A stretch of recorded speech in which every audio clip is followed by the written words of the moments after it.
Hey everyone, welcome back. Thank you so much for joining me. My name is Anjali. जैसा कि आपको पता है मैंने टेंसेस की एक सीरीज स्टार्ट करी है जिसपे ऑलरेडी मैं 3 वीडियोस बना चुकी हूँ। फर्स्ट वीडियो में मैंने बताया है कि टेंसेस कितने होते हैं और उनके नाम क्या क्या होते हैं और उनको आसानी से याद कैसे रखा जाए, क्योंकि कभी कभी 12 टेंसेस के नाम याद रखना ही मुश्किल हो जाता है। सो अगर आप उस वीडियो को देखेंगे तो आपको 12 टेंसेस के नाम बड़ी आसानी से याद हो जाएंगे। सेकेंड वीडियो में मैंने कवर किए हैं सिंपल टेंसेस, यानी कि simple past, simple present and simple future. और थर्ड वीडियो में मैंने कवर किया है continuous tense, past continuous, present continuous and future continuous tense. And today in this video we are going to talk about perfect tenses. जी हाँ friends, आज की इस वीडियो में हम कवर करने वाले हैं past perfect, present perfect and future perfect. So without any delay, let's dive into the video.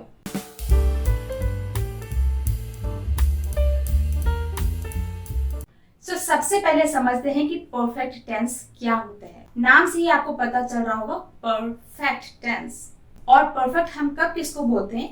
जब कोई चीज बहुत अच्छे तरीके से हो जाए, यानी कि वो एक्शन, वो काम अच्छे से हो जाए, तब हम उसको परफेक्ट कहते हैं। यानी कि एक ऐसा एक्शन, एक ऐसा काम जो हो चुका है। तो चलिए फ्रेंड्स, अब बढ़ते हैं आगे। तो चलिए फ्रेंड्स, सीखते हैं परफेक्ट टेंसेस कैसे होते हैं और क्या होते हैं। Perfect tenses, past perfect, present perfect and future perfect. इस टेंस को समझने के लिए आपको ये वीडियो स्टार्टिंग से लेकर एंड तक पूरी देखनी होगी, क्योंकि ये टेंस बाकी टेंसेस के कंपैरिजन में थोड़ा सा ट्रिकी है, तो आपको ये अच्छे से समझना होगा। तो चलिए फ्रेंड्स, स्टार्ट करते हैं आज की वीडियो। तो सबसे पहले बात करते हैं प्रेजेंट परफेक्ट की, कि इस टेंस में किस तरह के सेंटेंसेस होते हैं। जैसे मैं खाना खा चुकी हूँ, मैं पहुंच चुकी हूँ, उसने अपना होमवर्क कर लिया है, उसने सफाई कर ली है।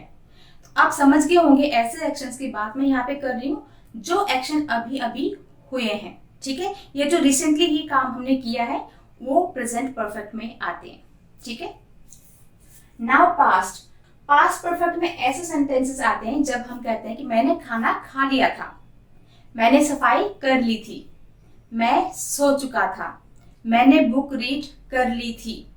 ठीक है, डोंट वरी, मैं वन बाय वन करके अच्छे से आपको समझाऊंगी। अभी आप सिर्फ इतना समझ लीजिए। ठीक है, फ्यूचर परफेक्ट में किस तरह के टेंसेस होते हैं? मैं तब तक वहां पहुंच चुकी होंगी, मैं ये मूवी खत्म कर चुकी होंगी, तब तक मैं ये वीडियो कंप्लीट कर चुकी होंगी।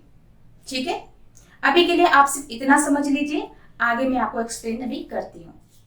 तो सबसे पहले देखते हैं कि तीनों का ग्रामेटिकल स्ट्रक्चर है क्या। बहुत इजी फ्रेंड्स, बहुत सिमिलैरिटीज हैं, थोड़ा सा जो इसमें चेंज है वो है यहाँ पर हैड, हैज हैव और विल हैव। ठीक है, अगेन आपको देखना होगा हैज या हैव का यूज कौन से सब्जेक्ट में होता है। आई, वी, यू दे के साथ हम हैव का यूज करते हैं, और ही, शी, इट या फिर कोई भी एक सिंगल नाम हो, कोई भी सिंगुलर हो, उसका यूज हम हैज के साथ करते हैं।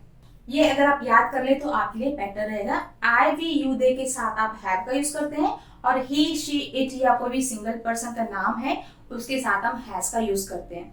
अब बारी आती है फ्यूचर परफेक्ट की। तो क्या यहाँ पर विल हैव, बाकी सब सेम है, सब्जेक्ट प्लस वर्ब की थर्ड फॉर्म। इसमें आपको ध्यान देना होगा फ्रेंड्स, इसमें वर्ब की सेकेंड फॉर्म नहीं आई हुई है। ठीक है, वर्ब की थर्ड फॉर्म आई हुई। जैसा कि आपको पता होगा वर्ब की 3 फॉर्म्स होती हैं। कुछ वर्ब्स रेगुलर होती हैं, कुछ इरेगुलर होती हैं। रेगुलर कौन सी वर्ब होती है? जिसमें सेकेंड और थर्ड में ईडी लगा होता है। मान लीजिए clean, second form cleaned and third form भी क्लीन्ड।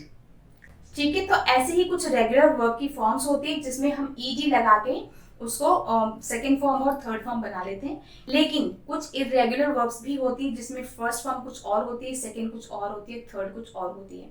बेसिकली आप उसमें ईडी नहीं लगा सकते। फॉर एग्जाम्पल टेक, टेक मतलब होता है लेना, तो टेक फर्स्ट फॉर्म है, टुक सेकेंड फॉर्म है एंड थर्ड फॉर्म है टेकन, तो इसमें आपने ईडी नहीं लगाया है। ठीक है, तो जो रेगुलर वर्ब्स होती हैं उसको हम ईडी लगा के बना सकते हैं सेकेंड और थर्ड फॉर्म, लेकिन जो इरेगुलर वर्ब्स होती हैं वो हमें याद करनी पड़ती है, और जब आप यूज करते हैं तो आपको ऑटोमेटिकली याद हो जाता है। Okay, subject subject subject, had क्योंकि पास्ट है, हैज हैव प्रेजेंट है, और विल हैव विल फ्यूचर के लिए लगता ही है, ठीक है। उसके बाद V3 एंड देन ऑब्जेक्ट तीनों में। I hope this is clear to you. अब देखते हैं कि इनका सेंटेंस हमें बनाने कैसे हैं। सब्जेक्ट क्या है? ही, और ही के साथ कौन सी हेल्पिंग वर्ब लगेगी? देखिए, ही के साथ हैव नहीं लगेगा, ही के साथ हैज लगेगा। रिमेंबर, ही शी इट के साथ क्या लगेगा? हैज, ठीक है। तो ही हैज, उसके बाद वर्ब क्या है? एक्शन क्या हो रहा है? क्लीनिंग, सफाई करने का काम हो रहा है, तो उसमें लगेगा ईडी, क्योंकि हम यहाँ पर थर्ड फॉर्म लगा रहे हैं। He has cleaned his room, वो अपने कमरे की सफाई कर चुका है, ठीक है, या उसने अपने कमरे की सफाई कर ली है, ठीक है। He has cleaned his room, उसने अपने रूम की सफाई कर ली है। Now past perfect, he had, verb की थर्ड फॉर्म सेम स्ट्रक्चर है, सिर्फ यहाँ पर हैड आ जाएगा। और अच्छी बात पास्ट परफेक्ट में ये है कि इसके साथ आपको सब्जेक्ट के अकॉर्डिंग हेल्पिंग वर्ब लगाने की जरूरत नहीं है। जितने भी सब्जेक्ट होंगे, I, we, you, they, he, she, it, whatever, सबके साथ हम हैड लगाएंगे। और फ्यूचर में भी यही है, फ्यूचर में भी हमको सब्जेक्ट के अकॉर्डिंग इसको चेंज करने की जरूरत नहीं है। आपने सिर्फ प्रेजेंट परफेक्ट में देखना है कि सब्जेक्ट के अकॉर्डिंग इन दोनों में से कौन सी हेल्पिंग वर्ब लगेगी, ठीक है। यहाँ पर सारे ही सब्जेक्ट्स के साथ विल हैव लगेगा और यहाँ पर सारे सब्जेक्ट्स के साथ हैड लगेगा। Clear? He had clean his room, उसने अपने कमरे की सफाई कर ली थी। फ्रेंड्स, बारीकी से आपको समझने की जरूरत है। यहाँ पर मैं कह रही हूँ उसने अपने कमरे की सफाई कर ली है, ठीक है। यहाँ पर मैं कह रही हूँ कि he had clean his room, उसने अपने कमरे की सफाई कर ली थी। कॉन्टेक्स्ट को समझने की कोशिश कीजिए। और यहाँ पर क्या है? He will have clean his room, उसने अपने कमरे की सफाई कर ली होगी या कर चुका होगा, ठीक है। He will have clean his room, वो अपने रूम की सफाई कर चुका होगा। Future, present and past. Now next one, I have finished my homework, ठीक है। I have finished my homework, मैंने अपना होमवर्क कंप्लीट कर लिया है, ठीक है। मैंने अपना होमवर्क कंप्लीट कर लिया है। I had finished my homework, मैंने अपना होमवर्क कंप्लीट कर लिया था। Now I will have finished my homework, मैं अपना होमवर्क कंप्लीट कर चुका हूँगा। अब समझते हैं आगे, और अब आपको बहुत ज्यादा ध्यान से सुनने की जरूरत है। देखिए, past perfect, present perfect and future perfect, इनमें एक्चुअली हो क्या रहा है? अब तक तो मैंने आपको ये बताया था कि इनका जो सेंटेंसेस हैं वो बनाने कैसे हैं, ठीक है। ग्रामेटिकल स्ट्रक्चर के हेल्प से, इसके यूज से हमने एक सेंटेंस फॉर्म कैसे करना है। माना बात आपने बोलना है कि मैंने खाना बना लिया है, कैसे बोलेंगे आप? या आपको बोलना हो कि मैंने खाना बना लिया था, कैसे बोलेंगे? इन्हीं सेंटेंस स्ट्रक्चर्स की हेल्प से आपको प्रैक्टिस करनी होगी। डिफरेंट काइंड्स ऑफ सेंटेंसेस आपको बनाने पड़ेंगे, आपको अलग अलग सेंटेंसेस बनाने की प्रैक्टिस करनी पड़ेगी, ठीक है। तो इनकी हेल्प से आप वो कर सकते हैं। नाउ अब देखिए फ्रेंड्स, एक्चुअली पास्ट परफेक्ट में हो क्या रहा है, प्रेजेंट परफेक्ट में हो क्या रहा है और फ्यूचर परफेक्ट में हो क्या रहा है, ठीक है। ध्यान से सुनिए फ्रेंड्स।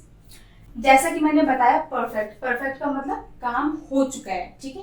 तो एक तरीके से आप इसको पास्ट बोल सकते हैं, ठीक है। ये भी पास्ट है, ये भी पास्ट है, एंड ये भी, इसको अभी रहने देते हैं, ओके। अब देखिए फ्रेंड्स, यहाँ पर क्या है, ठीक है, ये भी पास्ट है, ये भी पास्ट है। यहाँ पर दो काम पास्ट में हुए हैं, पास्ट में मतलब दो काम पहले हो चुके थे। अब क्या है, उन दोनों काम का ही आपस में लेना देना है, उन दोनों का ही आपस में कोई लिंक है, ठीक है। पास्ट का पास्ट से लिंक है, मतलब पास्ट में जो एक एक्शन हुआ था, पास्ट में जो एक काम हुआ था, उस एक काम का पास्ट में हुए दूसरे काम से एक लिंक है, कुछ रिलेशन है। और यहाँ पर एक एक्टिविटी पास्ट में हो चुकी है जिसका लिंक किससे है? हमारा प्रेजेंट से, ठीक है। अब यहाँ पर आके समझते हैं। देखिए, ये पास्ट में दो एक्शन हुए, ठीक है। एक एक्शन यहाँ पर हुआ, एक एक्शन यहाँ पर हुआ, मतलब एक एक्शन पहले हुआ था, एक एक्शन बाद में हुआ था, ठीक है। दोनों हुए पास्ट में, लेकिन एक काम पहले हुआ था और एक काम उसके बाद में हुआ था। अब थोड़ा सा यहाँ पर समझिए, द रेन स्टॉप्ड, बारिश रुकी थी, ठीक है, बारिश रुक गई थी। वी वेंट आउट, हम बाहर चले गए थे, ठीक है। अब दो एक्शन क्या हुए कि बारिश रुक गई थी और हम बाहर चले गए थे। तो अब पहले कौन सा काम हुआ? पहले कौन सा काम हो? पहले हुआ बारिश रुकने का। पहले बारिश रुकी थी, ठीक है, और उसके बाद हम बाहर गए थे। अब देखिए दोनों ही एक्शन पास्ट में हो चुके हैं। इन दोनों का ही एक दूसरे से लेना देना है, इनका एक दूसरे से रिलेशन है। अब देखिए हमने यहाँ पर यूज क्या करना है, हमने ये बताना है कि जब वो हुआ था तब ऐसा हुआ था, मतलब जब एक काम हुआ था तब दूसरा काम की ये एक्टिविटी चल रही थी। ठीक है, अब समझिए फ्रेंड्स हमने इसका यूज कैसे करना है। ये जो दोनों ही सेंटेंस है ये सिंपल पास्ट के हैं, ठीक है। सब्जेक्ट प्लस वर्ब की second form, subject plus verb की सेकेंड फॉर्म। अब हमने इसको बनाना है पास्ट परफेक्ट में, ठीक है। तो दोनों ही टेंस किसमें? सिंपल पास्ट में। अगर आपने मेरी प्रीवियस वीडियोस देखी होगी तो आप समझ जाएंगे कि सिंपल पास्ट के सेंटेंसेस कैसे बनाते हैं। यहाँ पर क्या होता है? सब्जेक्ट प्लस वर्ब की सेकेंड फॉर्म, ठीक है। जैसे आई, जैसे we went, subject plus verb की सेकेंड फॉर्म, ठीक है। अब यहाँ पर आप समझने की ये कोशिश कीजिए कि काम कौन सा पहले हुआ था। तो कैसे बनाएंगे हम इसको? देखिए friends, the rain had stopped, the rain had stopped, ठीक है। बारिश रुक गई थी। कब रुकी थी? वी वेंट आउट, मतलब पहले बारिश रुकी थी और हम बाद में गए थे। So the rain had stopped before we went out. The rain had stopped before we went out. मतलब हमारे बाहर जाने से पहले बारिश रुक गई थी, ठीक है। हम बाहर गए थे, अभी की बात नहीं हो रही। ये दोनों एक्टिविटीज पास्ट में ऑलरेडी हो चुकी हैं, लेकिन पहले कौन सी हुई बाद में कौन सी हुई इसका पता कैसे चलेगा, ठीक है। सो the rain had stopped, the rain had stopped, बारिश रुक गई थी। बिफोर वी वेंट आउट, हमारे बाहर जाने से पहले, ठीक है। यहाँ पर आपको एक बात और ध्यान रखनी है, दो एक्शन हुए, ठीक है, एक पहले एक बाद में। तो जो एक्शन पहले हो चुका होगा उसके साथ हम लगाएंगे पास्ट परफेक्ट, यानी कि वर्ब, यानी कि हैड प्लस वर्ब थ्री, ठीक है। और उसके बाद जो काम बाद में हुआ है उसके साथ हम पास्ट सिंपल का यूज करेंगे, यानी कि सब्जेक्ट प्लस वर्ब की सेकेंड फॉर्म। जैसे ये देखो यहाँ पर मैंने क्या किया है, the rain had stopped, the rain had stopped, बारिश रुक गई थी, ठीक है। तो इसमें मैंने लगाया पास्ट परफेक्ट, और जो एक्शन बाद में हुआ उसके साथ हमने लगाया simple past, we went out. जो काम पहले हो चुका था उसके साथ हम लगाएंगे पास्ट परफेक्ट, यानी कि हैड का यूज होगा, और जो काम बाद में हुआ उसके साथ हम सिंपल पास्ट का यूज करेंगे, जैसे वर्ब, जैसे सब्जेक्ट प्लस वर्ब की सेकेंड फॉर्म, ठीक है। वी वेंट आउट, ये सिंपल पास्ट है, बिल्कुल सिंपल सा सेंटेंस है, सिंपल पास्ट का यूज यहाँ पे किया। I hope this is clear to you. Now we will talk about present perfect. इसमें क्या है, इसमें भी एक एक्शन हो चुका है लेकिन उसका लिंक हमारे प्रेजेंट से है। एक्टिविटी तो पहले हो चुकी है लेकिन उसका कुछ ना कुछ लेना देना अब से है, ठीक है। द रेन हैज स्टॉप्ड, बारिश रुक गई है, बारिश रुक गई है। So now we can go out, तो अब हम बाहर जा सकते हैं। अब आपने देखा होगा बच्चे अक्सर बाहर खेलने की जिद करते हैं, है ना। तो माना बात कहीं पे बारिश हो रही थी और बच्चे ने कहा मम्मा मैं खेलने जा रहा हूँ बाहर। तो माँ ने क्या कहा, माँ ने कहा कि बारिश को रुकने दो फिर बाहर चले जाना। अब बच्चे तो पता है आपको वेट करते रहते हैं अपनी बात मनवाने की। बारिश रुकी तो बच्चे ने अपनी मम्मा से क्या कहा, मम्मा द रेन हैज स्टॉप्ड, बारिश रुक गई है। So now we can go out, अब हम बाहर जा सकते हैं, ठीक है। तो देखो रेन हैज स्टॉप्ड, बारिश से रुक गई है ना, ये एक्शन हो चुके हैं, बारिश अब रुक चुकी है, अब और बारिश नहीं हो रही है। लेकिन क्योंकि अब बारिश रुक गई है तो अब हम बाहर जा सकते हैं, ठीक है ना। तो अब जा सकते हैं बाहर, यानी कि प्रेजेंट में उसका लेना देना है। बारिश नहीं रुकती तो बाहर नहीं जा सकते थे, बारिश रुक गई तो अब बाहर जा सकते हैं। इसलिए इसका क्या है, परफेक्ट प्रेजेंट। ऐसी एक्टिविटी जो हो चुकी है उसका लेना देना हमारे प्रेजेंट से है। So we can go out, अब हम बाहर जा सकते हैं। Now we will talk about future perfect. अब यहाँ पर हम क्या कर रहे हैं, हम प्रेजेंट में हैं, ठीक है। हम किसी ऐसे एक्टिविटी के बारे में बात कर रहे हैं कि वो काम हो चुका होगा। कोई भी एक्टिविटी की हम बात कर रहे हैं, किसी काम की बात कर रहे हैं और हम बोल रहे हैं कि वो काम उस टाइम तक हो चुका होगा। तो यहाँ पर बेसिकली क्या हो रही है, यहाँ पर एक डेडलाइन है कि ये काम इस टाइम तक हो चुका होगा। हो सकता है 4 बजे तक हो चुका होगा, हो सकता है मंडे तक हो चुका होगा, हो सकता है नेक्स्ट मंथ या नेक्स्ट ईयर, ठीक है। तो यहाँ पर क्या होता है, एक डेडलाइन है, एक पॉइंट बताया गया कि ये काम तब तक हो चुका होगा। अब यहाँ पर क्या होगा, फैमिली का प्रोग्राम बना के हम 6 बजे थिएटर जाएंगे, 6 बजे हम मूवी देखने जाएंगे। लेकिन अभी क्या है, 3 बज रहे हैं और 3 बजे बारिश स्टार्ट हो गई। तो पेरेंट्स ने बोला कि यार आज मूवी देखना तो बहुत मुश्किल है, आज तो बारिश लग गई है। लेकिन बच्चे अगेन आपको पता है कैसे होते हैं, ठीक है। तो बच्चों ने क्या कहा, अरे नहीं नहीं पापा, तब तक तो बारिश खत्म हो चुकी होगी, ठीक है। The rain will have stopped by then, तब तक तो मूवी खत्म हो चुकी होगी। या फिर the rain will have stopped by the time we go out, जब तक हमारा बाहर जाने का होता है, ये टाइम होता है, तब तक तो जो बारिश है खत्म हो चुकी होगी। तो इस तरीके के वर्ड्स यहाँ पर आए थे, by the time we go out और by then, by 4, by 6, by next year, ठीक है। अब देखते हैं फ्रेंड्स, यहाँ पे मैंने आपको 2 सेंटेंस को बना के दिखाया था, ठीक है। ये मैंने आपको बताया था कि सेंटेंस को बनाना कैसे है, ठीक है। यहाँ पर मैंने आपको बताया कि हमने कोई एक्शन कैसे बताना है, कोई बात कैसे बतानी है, कि उसके जाने से पहले वो सो चुका था, उसके जाने से पहले वो निकल चुका था, या मेरे पहुंचने से पहले वो खाना खा चुका था। तो यहाँ पे 2 एक्शन की बातें कर रहे हैं। एक एक्शन होगा हमारा पास्ट परफेक्ट में और जो दूसरा एक्शन होगा जो बाद में हुआ होगा वो होगा पास्ट सिंपल में। लेकिन हम यहाँ पर सिंगल एक्शन की बात भी कर सकते हैं। माना बात किसी ने आपसे पूछा कि तुमने खाना नहीं खाया था, ठीक है, तो आप सिंपली बोल सकते हैं, नहीं मैंने खाना खा लिया था, I had eaten my food. I had eaten my food. मैंने अपना खाना खा लिया था। I had completed my homework. मैंने अपना होमवर्क कंप्लीट कर लिया था। I had slept. मैं सो गया था। तो इस तरीके से आप सेंटेंसेस को खुद से बना सकते हैं। और या फिर जब आपको पूरी बातें बतानी होगी उस केस में आपको दोनों एक्शन के बारे में बताना होगा। याद रखिए, जो काम पहले हुआ होगा उसमें हम लगाएंगे ये वाला सेंटेंस स्ट्रक्चर, जो काम बाद में हुआ है उसमें हम क्या लगाएंगे, उसमें हम लगाएंगे सब्जेक्ट प्लस वर्ब की सेकेंड फॉर्म प्लस ऑब्जेक्ट। जैसे I went out, I played, I ate, I jumped, I cleaned, ठीक है, आई प्लेड। तो इस तरीके से आपने इस सेंटेंस को बनाना है, ठीक है। तो इसका आपने ध्यान रखना है। अब देखते हैं कि इनको नेगेटिव कैसे बनाना है। बिल्कुल भी मुश्किल नहीं है फ्रेंड्स, इट्स वेरी इजी।